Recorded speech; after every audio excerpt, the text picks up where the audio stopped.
Je suis la fondatrice de Talisée Academy, dont le nom est en référence aux festivités agraires de la Grèce antique. Je crois que je suis une vraie curieuse de la vie et que je suis en quête de vérité depuis toute petite.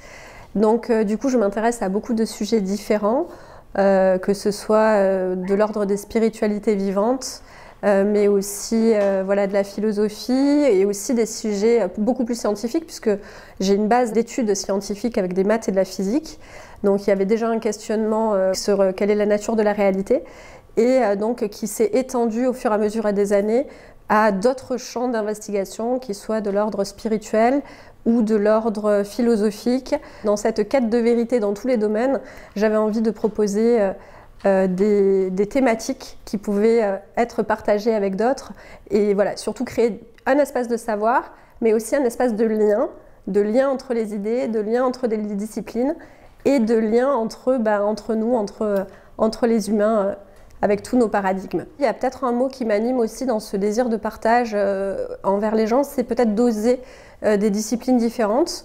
Des fois on n'ose pas parce qu'on se dit ah ben ça c'est pas pour nous, on n'est pas scientifique, et inversement on se dit la philosophie c'est pas pour nous, et donc en fait tout ça c'est des barrières qu'on se met et en fait il suffit d'oser le pas. On a choisi des formats qui permettent soit donc des parcours avec plusieurs cours en ligne, mais toujours avec un espace dédié à l'échange entre les participants et les intervenants.